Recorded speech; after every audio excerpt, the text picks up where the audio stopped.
జగన్ బొమ్మ లేకుండా ఇస్తే ఇంకా మంచిది, లేకపోతే మేము మీ వాళ్ళమే అనుమానించొద్దు, అపోహలొద్దు. టీడీపీ నేతలకు కొందరు అధికారుల మొర వైసీపీ ప్రభుత్వం చెప్పిన పనులే, సొంతంగా మేమేం చేయలేదు, ప్రాధాన్యం ఇస్తామంటే సమాచారం అందిస్తాం, అవకాశం ఇస్తే అధినేతతోనే మాట్లాడుకుంటాం. కొందరు అధికారుల రాయబారాలు, ఉత్తరాది బీజేపీ నేతలతో ఫోన్లు చేయించిన ఇద్దరు ఉన్నతాధికారులు, ఆచితూచి వ్యవహరిస్తున్న టీడీపీ నేతలు ఫలితాలు వచ్చేదాకా మౌనమే.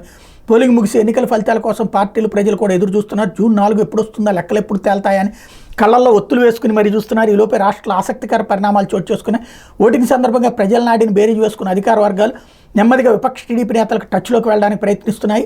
గత ప్రభుత్వంలో తమపై ఉన్న ఒత్తిళ్ల వల్ల దూరంగా ఉండాల్సి వచ్చిందని, తాము టీడీపీకి అనుకూలంగా ఉండేవాళ్ళమేనంటూ కొందరు అధికారులు సంకేతాలు పంపుతున్నారు. సీఎం జగన్కు ప్రభుత్వ పెద్దలకు బాగా సన్నిహితులని భావిస్తున్న అధికారులు సైతం ఇలాంటి సంకేతాలు పంపుతుండడం విశేషం. ఒక సీనియర్ ఐఏఎస్ అధికారి కొద్ది రోజుల క్రితం ఒక టీడీపీ నేతతో ఫోన్లో మాట్లాడారు. నన్ను మీరు అనవసరంగా అనుమానిస్తున్నారు, నేను సర్వీస్ చివరి దశలో ఉన్నాను, నేను వ్యతిరేకం కాదు, ప్రభుత్వం చెప్పిన పనులు చేయడం తప్ప నేను సొంతగా చేస్తున్నవి ఏమీ లేవు, నాపై అపోహలు పెట్టుకోవద్దు, మీకు సహకరించడానికి సిద్ధంగా ఉన్నాను, అవకాశం ఇస్తే చంద్రబాబు గారితో కూడా మాట్లాడతాను, నన్ను టార్గెట్ చేస్తూ ప్రచారం చేయొద్దని విజ్ఞప్తి చేశారు. మరికొందరు అధికారులు కూడా ఇదే తరహా వాదనలు వినిపిస్తున్న సమాచారం. గతంలో చంద్రబాబు ప్రభుత్వంలో మంత్రిగా పనిచేసి ఒక సీనియర్ నేతకు వరుసగా 2 రోజుల్లో 2 ఐపీఎస్ అధికారులు ఫోన్లు చేశారు.